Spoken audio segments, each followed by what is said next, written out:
S'engager pour demain avec RGDS, le nouvel R d'énergie. Et on parle d'hydrogène à présent avec la directrice générale de RGDS, Martine Mac. Comment allez-vous ? Très bien, Lionel. Ravi de vous accueillir. Qu'est-ce qui va pousser un distributeur de gaz comme vous aujourd'hui à s'intéresser à l'hydrogène ? Alors au-delà du fait qu'on est distributeur de gaz, nous sommes un acteur local ancré sur notre territoire et nous souhaitons par notre action répondre aux enjeux du territoire. Or, notre belle eurométropole de Strasbourg a deux défis à relever. Le premier, la qualité de l'air. Le second, la décarbonation, en particulier de la mobilité. Et l'énergie candidate exceptionnelle, c'est l'hydrogène. Deux chiffres illustrent. La station de production sur laquelle nous travaillons, si vous prenez tout l'hydrogène qu'elle va produire, à savoir 650 kg par jour, que vous mettez tout cet hydrogène dans des bus qui aujourd'hui roulent au diesel, nous allons économiser plus de 5000 tonnes de CO2 par an et nous allons économiser 175 kg de particules fines et ça c'est bon pour la planète et les habitants de Strasbourg. Et cette station d'hydrogène s'appelle Rhinoca. C'est ce que je vous propose de découvrir à présent. Station de fabrication d'hydrogène. Regardez. Dans les locaux de Réseau Gaz de Strasbourg, rue du Doubs, se prépare la mobilité de demain. Dès 2021, une usine qui utilise la biomasse pour produire de l'hydrogène verra le jour. Une première mondiale qui devrait alimenter une cinquantaine de bus et de camions. Objectif, zéro émission de CO2. L'hydrogène, d'abord, c'est la molécule la plus abondante que l'on a sur la planète. On l'utilise déjà dans les fusées.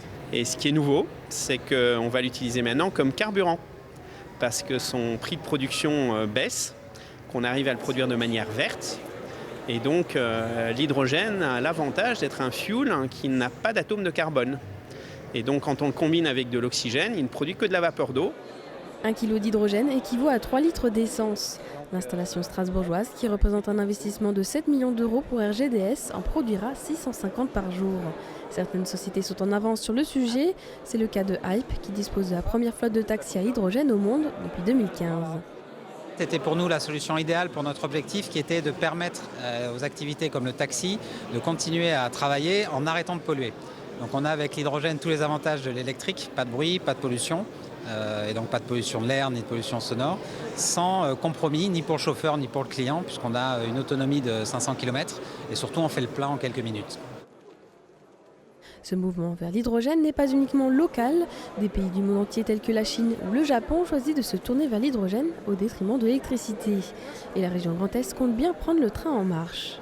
Notre ambition, c'est à travers le train, avec des motrices à hydrogène qui se mettront en place en 2022, à travers des péniches du futur, là aussi, qui utiliseront cette motricité-là, mais d'être dans une dynamique et d'être au rendez-vous, finalement, de cette transformation que l'on est en train de vivre au niveau mondial. Il faudra encore quelques années pour voir ces trains et ces péniches. Mais ce qui est sûr, c'est que les véhicules de demain devraient être toujours plus verts.